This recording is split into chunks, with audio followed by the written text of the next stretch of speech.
Salut les Korogus, c'est Densha. On va parler aujourd'hui de Dragon Ball Super, la première fois que je le fais sur ma chaîne. On va parler d'épisodes 109 et 110, et plus particulièrement de Jiren et de l'univers 11. On va surtout parler de Superman et Jiren.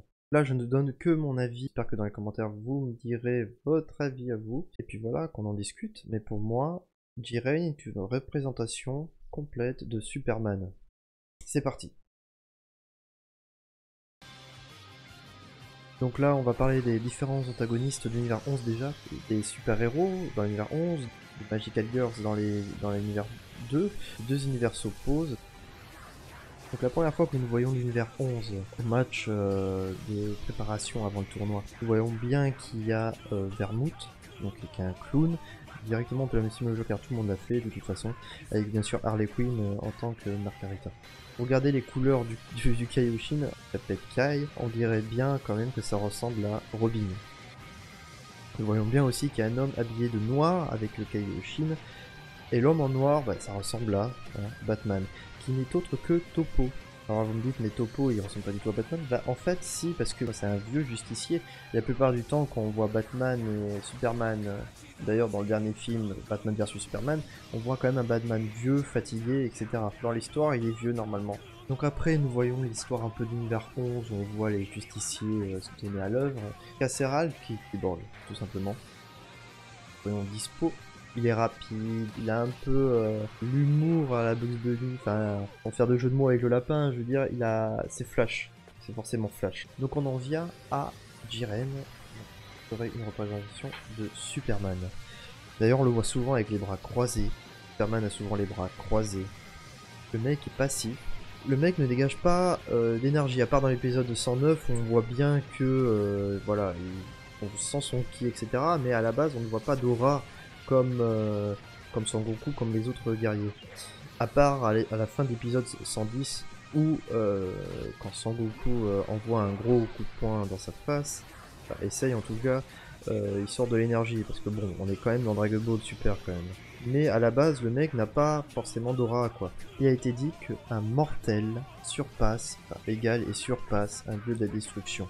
Ça rappelle étrangement quand même Superman, qui est un mortel hein, en soi, mais c'est quand même, il a quand même la puissance d'un dieu. Donc là, si on parle de puissance brute, Jiren, quand même, il soulève un Genki Dama, fait une puissance avec un seul bras au départ. Après Son Goku se transforme en Super Saiyan Blue, il met les deux mains. Et puis finalement, d'un seul regard, il le repousse quoi. C'est un dieu le gars. C'est un mortel, mais c'est un dieu comme Superman. Quand Son Goku l'attaque, ne le voit pas bouger d'un pouce, comme le ferait Superman si quelqu'un l'attaquait. Parce qu'en fait, il est tellement rapide qu'on ne le voit pas bouger. Superman est comme ça aussi. Quand Son Goku attaque au corps à corps au départ de l'épisode 110 Jiren, on voit bien qu'il lance un Kamehameha sans se transformer. Il attaque en Super Saiyan, en Super Saiyan 2, il ne le fait pas en Super Saiyan 3 parce que c'est trop long à faire. Il l'attaque en Super Saiyan God, après ensuite en Super Saiyan Blue, ensuite en Super Saiyan Blue Kaioken x10 et après x20. Ça ne marche pas, mais c'était pour montrer la puissance de Jiren, et comme il était expliqué par Krillin, donc Sangoku devait se mesurer pour voir à quelle puissance il était. Mais pourquoi je parle de ça? Parce que en même temps, c'est pour l'animer forcément, mais en même temps, je pense que l'histoire, c'est pour faire plaisir justement à ces fans qui sont adulés par le combat Sangoku versus Superman, et que depuis des années on se demande qui est le plus fort. On peut considérer ça comme un hommage finalement à tous ces fans hardcore dont je fais partie. Sangoku vs Superman, c'est le truc, voilà. Enfin, le manga contre le comics, je pense que là on est complètement là-dedans quoi. L'Ultra Instinct casse toutes ces choses en fait, parce qu'on parle toujours, quand on parlait de combat Superman versus Sangoku, on parlait toujours de puissance pure, etc. L'Ultra Instinct justement permet de voir quasiment à l'avance, comme l'avait annoncé Whis à Vegeta dans le manga. Ils lancent leurs coups sans penser, le corps bouge tout seul. Vermouth il dit bien à Margarita qu'il peut battre tout le monde. Et comme invincible, comme Superman. Superman, s'il n'avait pas sa faiblesse à la kryptonite, Batman aurait été défoncé en 2-2.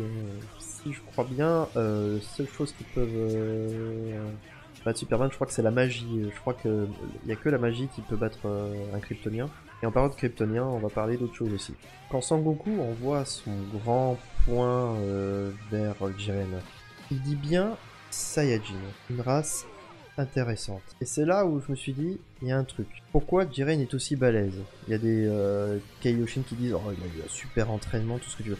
Et si Jiren en fait il était d'une race supérieure, comme les Kryptoniens, et qu'en fait il n'avait pas eu forcément besoin de beaucoup s'entraîner, ou alors il a eu des facilités à l'entraînement justement parce que il provient d'une super race en fait, mortelle, et comme les Kryptoniens tout simplement. D'autant plus que son style de combat, Jiren, normalement, vu ce niveau, il doit quand même avoir un style de combat particulier. On voit quand même Sangoku faire des trucs d'arts martiaux, quoi. Quand on voit Jiren se combattre, il est rapide, tout ce que vous voulez, puissant, tout ce que vous voulez, mais c'est assez primaire, un peu comme les Superman de combat, en fait. Par exemple, il prend Sangoku à un moment donné, il le balance. Un peu le même style de combat aussi. Mais juste pour finir là, j'aimerais quand même mettre une autre hypothèse sur Jiren. Et si Jiren, justement parce que Vermouth dit ça, il ne peut pas se faire battre par quelqu'un, si Jiren était une création de Vermouth, et si Jiren était une création des Dragon Ball, un vœu du genre je voudrais un guerrier à ma disposition qui soit imbattable. D'où justement le besoin de l'ultra instinct, parce que c'est au-delà des dieux carrément, parce que apparemment même les dieux ont du mal à atteindre. Ils disent que même les dieux ont du mal à atteindre ça, et apparemment personne l'a atteint là, en tout cas entre tous les dieux de la destruction, parce qu'ils étaient tous ébahis. Donc voilà, c'était juste pour dire ça, j'espère que ça vous a plu, j'espère que vous m'inviterez un petit commentaire pour voir votre avis, c'est intéressant je trouve de discuter de ça, c'est juste ce que je pense, mais si on me dit le contraire, tout ça, je vais pas... voilà quoi. Et puis je vous laisse, et puis à plus tard les gros goûts, allez salut, c'était Densha, et à plus.